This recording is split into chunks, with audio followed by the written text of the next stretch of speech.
Oh, yeah, we should probably give him a moment, though. He was going to be in person? Well, Ron was going to be here in person, but he's not here yet, so I don't know if maybe he wants. It's a couple minutes after. Let's give him 1 minute here and we'll see. Yeah. 5-minute rule. Oh, here he is. See? And that's a good reason to give him that minute. We might be on air. Oh, we are on air. We are on air. Hi. Welcome to the Police and Fire Commission for the meeting for the City of Fitchburg for September 15th. This is our standard meeting, and we have 3, so we do have a quorum, and we have 1. Ron is going to be joining us in just a minute. So there you are. Hey, we're on the air. Take a seat. Welcome, Ron. So I'd like to call the meeting to order, and the first order of business is the approval of the minutes from August 18th. So has everybody had a chance to review the minutes, and does anybody have any comments and or changes?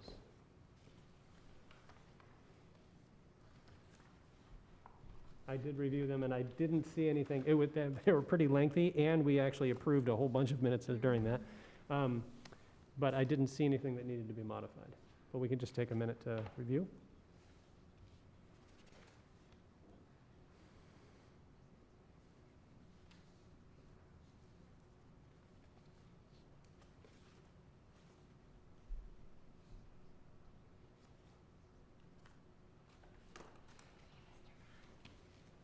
Thanks. That's for Ron. There you go. Those are the minutes.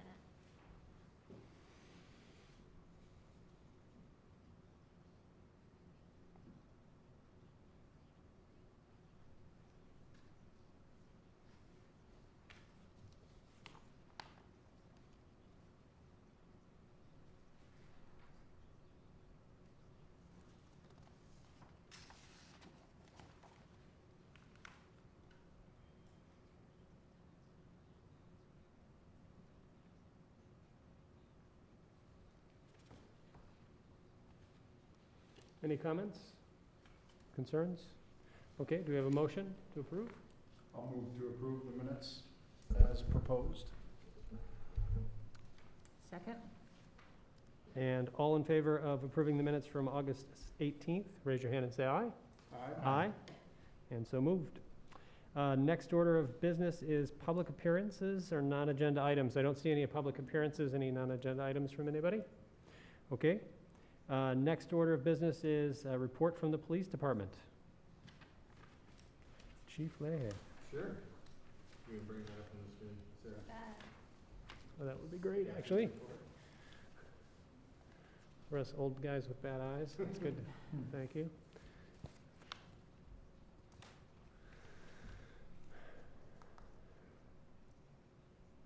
Make it bigger in 1 second. That's good. So here's the most up to date, and I apologize for the date at the top. It's actually supposed to be the September 8th staffing report when I completed it last week. We are still sitting at, currently sitting at 8 officers down.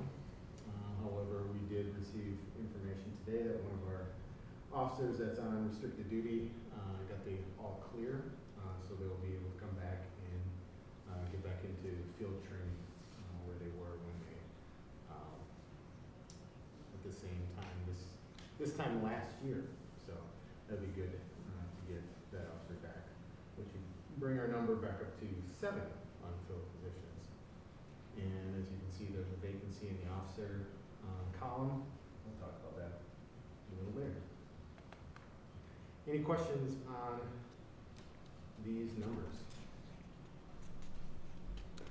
So I do have one, I can't believe I haven't asked this before, but there are 7 vacancies, and we have 4 in the academy, and 3 are restricted on leave. So can you not fill those positions, I'm assuming, when they're restricted on leave, right? No. Yeah. Right. And the academy positions, so. They're technically hired. police officers. Exactly, in all those So cases. we're technically That's what I was driving at, that's what I was driving 2 at. officers down. While you don't get to utilize those folks on paper, it's actually filled, so, yeah, That's correct. okay. That is correct. Any other questions on staffing summary? I don't. Anybody else? All right, thank you. And next order is to go into closed session. Can somebody read the pursuant to section, please?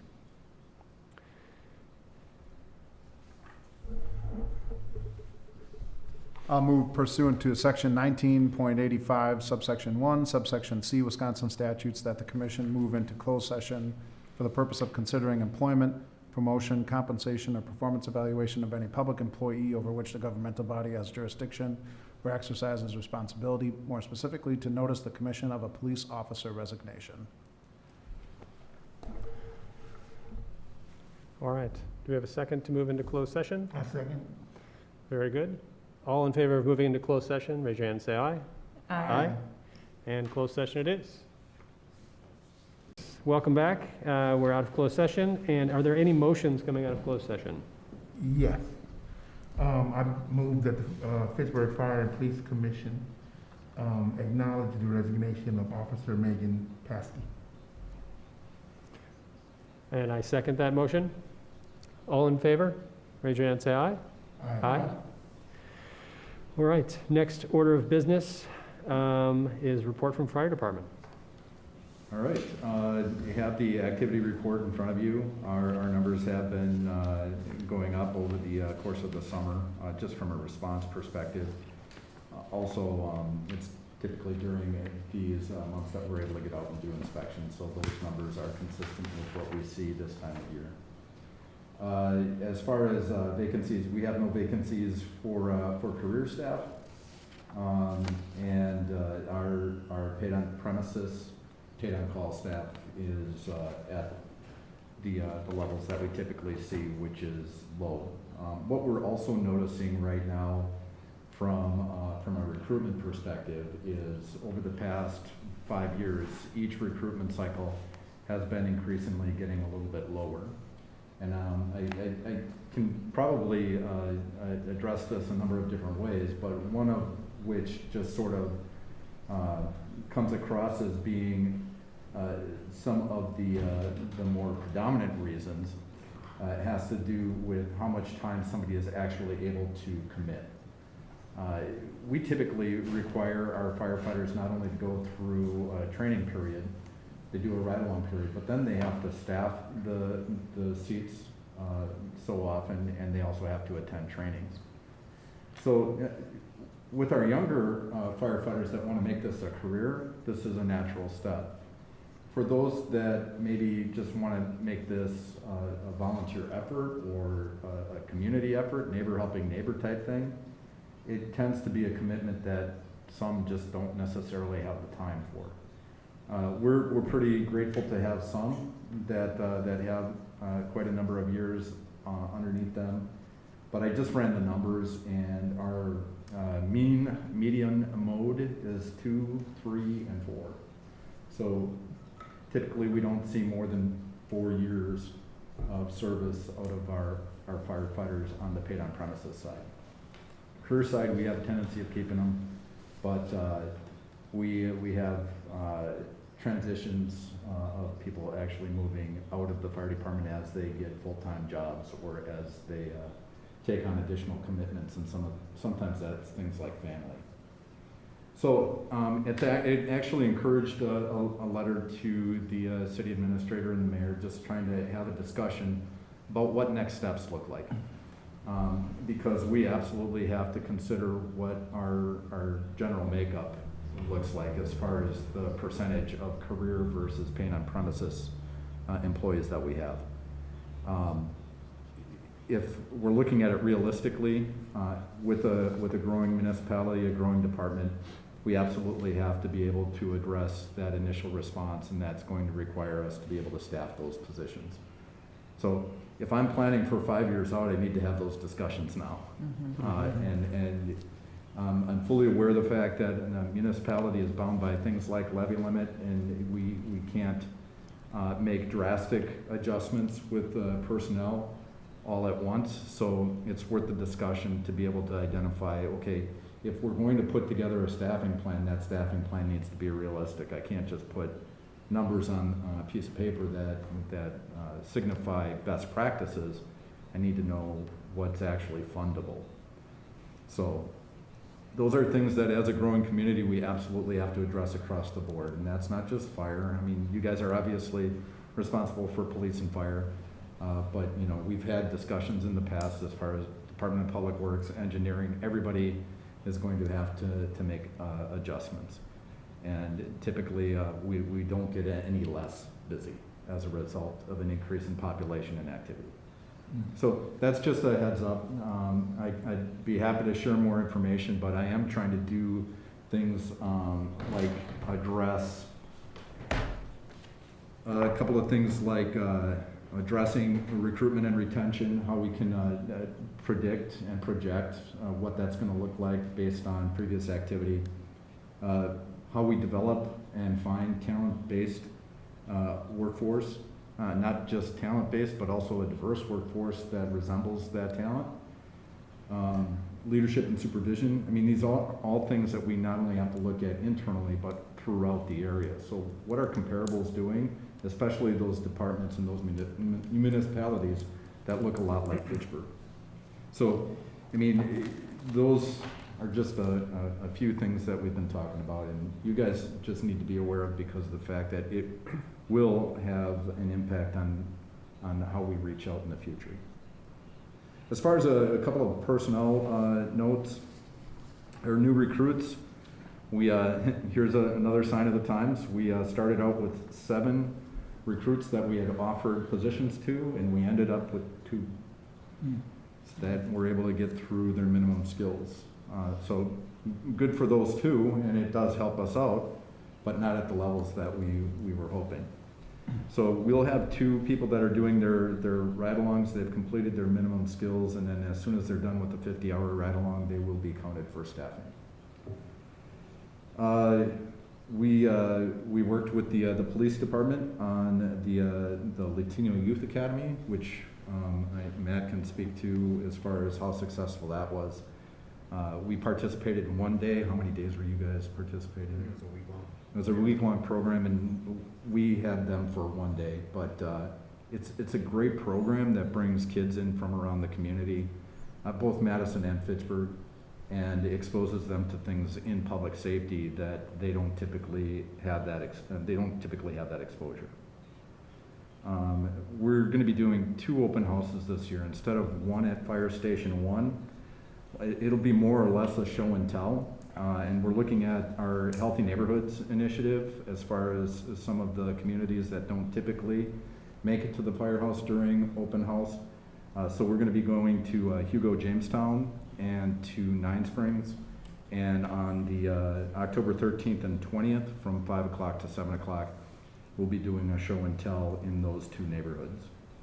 And that'll include things like auto extrication, but hopefully encourage conversations, especially with kids that are starting to look at career options because they're in middle or high school. And then we have 2 new sponsorship candidates that have begun entry level, and that's another beautiful part about having a combination department. So even though I want more career firefighters, I also value what we have with our paid on premises, our paid on call, and with these sponsorship candidates to include our interns, as we are training the next generation firefighter, and we are soliciting interest in the way of bringing people into the profession and giving them a place to practice their skills, making them better and marketable for the fire service. So I don't take that lightly, and I really appreciate the fact that we can offer that to the fire service. I just want to hold on to more of them locally than send them away. Is sponsorship candidate, is that intern? So no, the sponsorship candidate is basically somebody who has expressed interest in the fire service but has no certifications. Okay. Can't do anything for us right now operationally, but what we can do based on the fact that we have the ability to fund their training through the state. It doesn't cost the city anything, but the state will pay for their firefighter 1, their firefighter 2. And as long as we sponsor them and then give them a place to practice their skills and potentially become members, the state will fund that, and we sponsor them through that process. Intern would be the next step. No, intern is actually kids that we take out of high school. So the sponsorship could be somebody who is 20+ years old and Okay. wants to get into the fire service and maybe was in a different profession and now they're transitioning to something new or want to evaluate it. Okay. Our interns are coming out of high school, so they're typically kids that have just graduated high school or maybe a year out of high school. And Okay. then we put them through their associate program, their EMT, and their fire certifications. But our interns reside at the station, Okay. whereas our sponsorship candidates really have very little to do with responsibility toward daily operations. Our interns are there every day. Okay. But they're being trained, sorry. We don't They're want being them to. trained though, so that they can, in the Yes. future, actually be more interactive. And We're creating that exposure. Yeah. Because one of the things that we don't necessarily have the ability to do for somebody who has absolutely no idea what the fire service has to offer is we absolutely need to provide that exposure, and then they can sort of figure out if this is right for them. I'd much rather pay for the sponsorship or provide the sponsorship, find out it's not right, and then we're not out anything and we really haven't invested too much into their training or Yep. their staffing.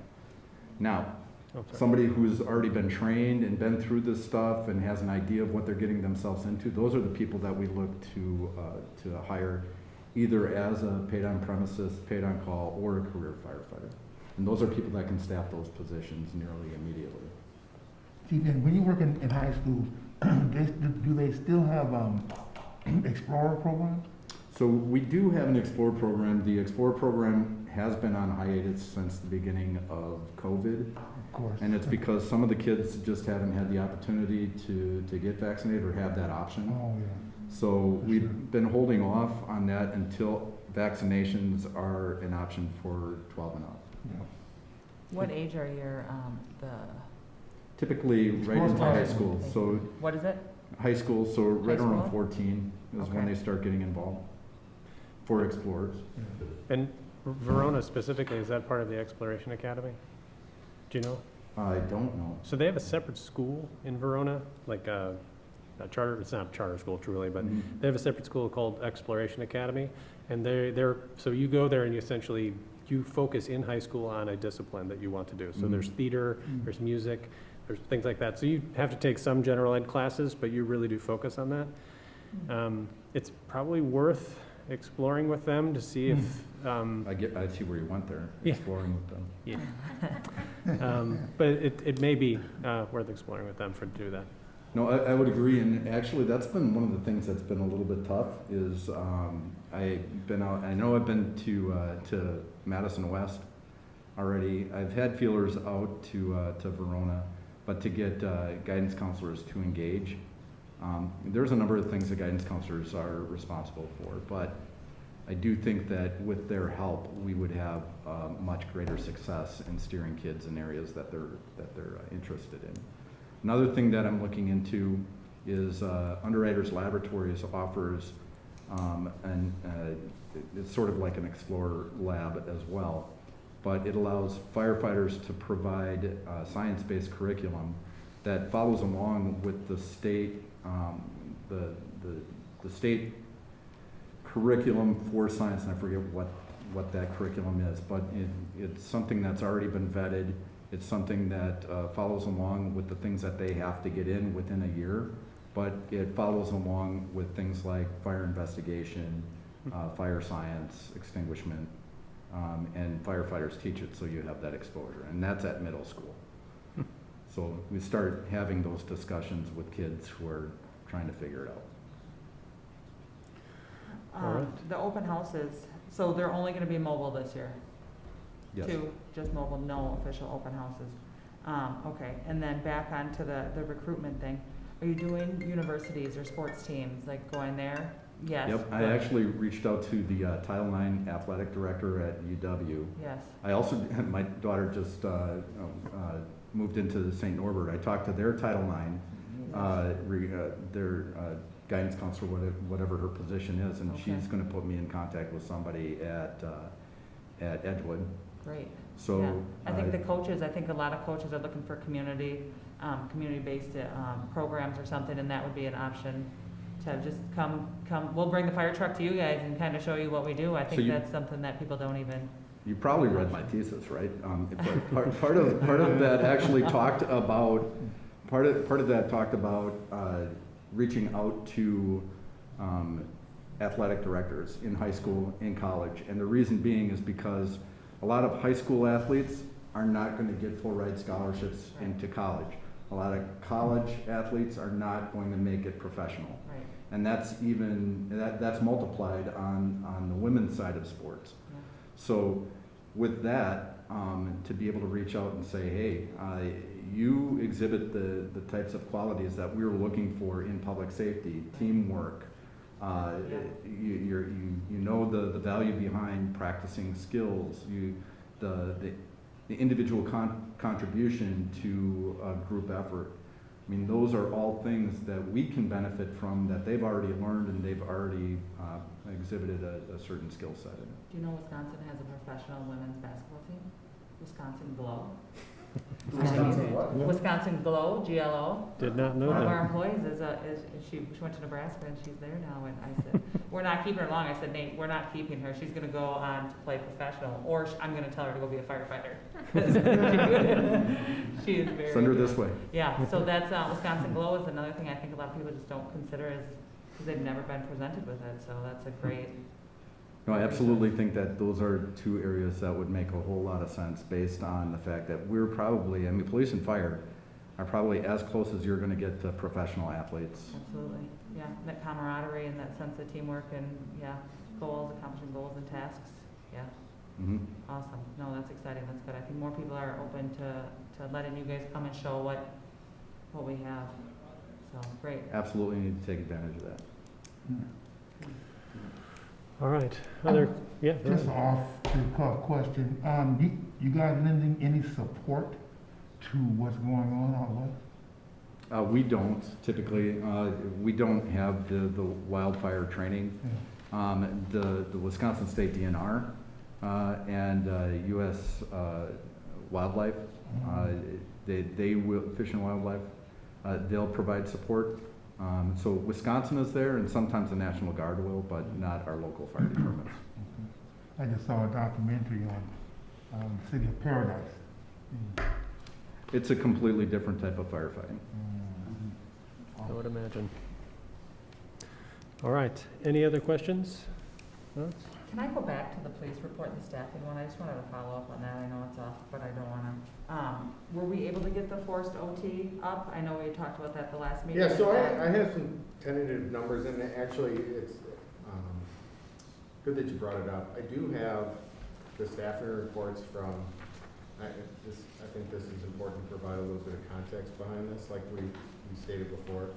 The staffing report from July 9th, 2020, there was only 2 unfilled patrol positions. And to correlate, there were 13 order-ins in 2020. I think that would be great, a previous year and a side by side, right, just like last year, what it was, and then this year, So, I think that would be For great. context, July 2020 order-in requests, there were 13. In July 2021, 7 officers down, there were 47. Okay. August 2020, there were 2 order-ins. In August 2021, there were 43. So obviously, there could be a direct correlation to the number of staff we have available to work patrol and the number of order-ins. That's huge. And I Those are think great that's- numbers that to was kind see. of part of the reason. If fully staffed, if we have all the officers, we're in a good place. Right, It's just what we had talked about earlier, it's just the opportunities that I think are important to start building upon. So actually, and I think I can provide you some similar numbers. It doesn't necessarily correlate to vacancies because our career firefighters, we typically don't see vacancies, right. but it will show you the participation of our paid on premises employees Yeah, and what they are realistically able to fill. So, yeah, we've been noticing the same thing where our orderings and our mandates have been going up. Everyone else, right, like, I think that's in our whole society right now. The people that are showing up are the ones that are continuing to show up, and they're getting stressed and taxed and tired. Great. So, well, that's great, thank you very much. That's, if we could, keep that coming, that would be, I think that's very informational. Thank you, sorry. No, that's all right. Back on I track. think- All right, other questions? You're digging around over there somewhere. Nope. Okay, all right, very good. So, thank you, both of you, for the information. The context on that one was excellent, I think. So the reference points is something that, so initially when I asked for these reports, this was, I don't know, when I first started on the commission, it was like, it would be nice to have a report every month. It would be really nice if we could do that over time. I'm not asking either one of you guys for that right now. But I think that when the new chief comes in, that may be something that we try to get from him, because I do think that seeing those numbers over time graphed out would be, all of them, would be extremely useful.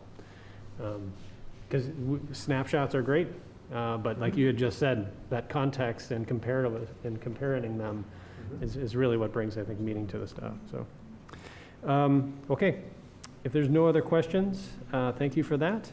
Any announcements? I just have a quick announcement. Sure. So we have posted police officer. I've been working with Ned and the police department, and we have a generic recruitment email and phone number now. So we're going to highlight that on our job posting, so that if someone has a question about applying for to be a police officer, they can actually talk to someone in the police department. So we can kind of try to get them, kind of like with a mentor, so to speak, to kind of help walk them through what it's like to work at Fitchburg PD. So that's kind of exciting. So we're just trying to think about different ways to try to attract new people. So. Okay. What is the hiring process? I know we said mid-September to October. Did we put a deadline on it yet? Yep, it closes October 10th. Is that open for any sort of extension, or is that the final deadline? And That's the final. no matter how many deadline. applicants we get? Okay. Typically, I mean, if it was really low, we could look at extending it, but we would bring that back to you for approval before Say we the do 10. that. Yep.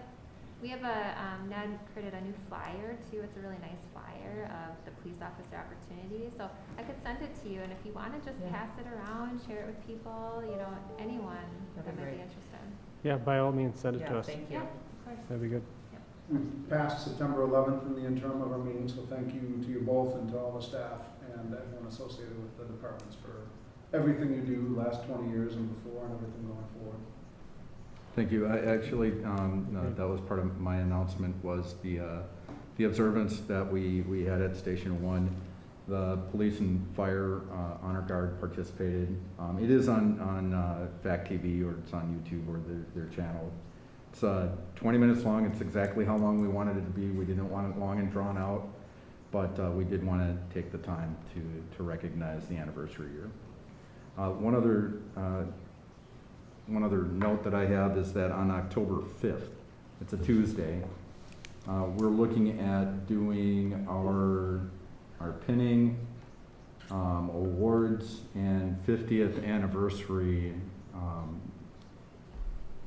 I'm drawing a blank as to what I would actually call that, but recognition, yeah, that would be a great word to use.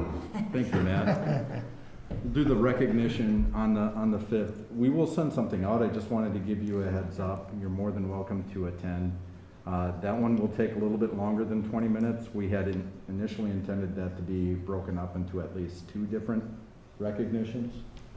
Yeah, but because of the fact that we've had a little bit of an issue with gathering in person, we're going to limit that to 1 meeting. Will this be day or night? Nighttime. Nighttime, and I believe we were looking at about 6 o'clock, 6:30.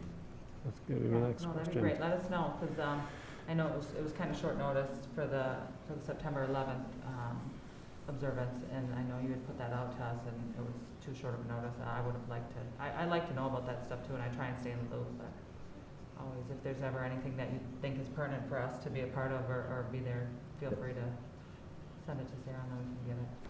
It was my birthday, Sarah, 9/11, so I was a little busy. Oh, happy All belated. right. Okay, yeah. So thank you guys for keeping my birthday safe. Yes. But today's my birthday.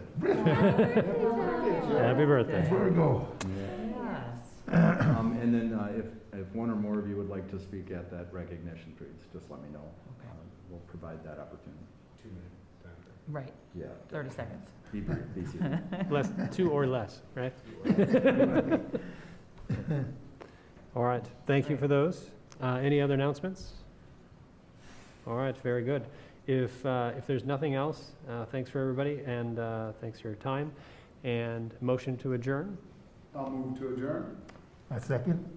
and all in favor of adjourning, raise your hand and say aye. Aye. Aye. Thank you, everyone.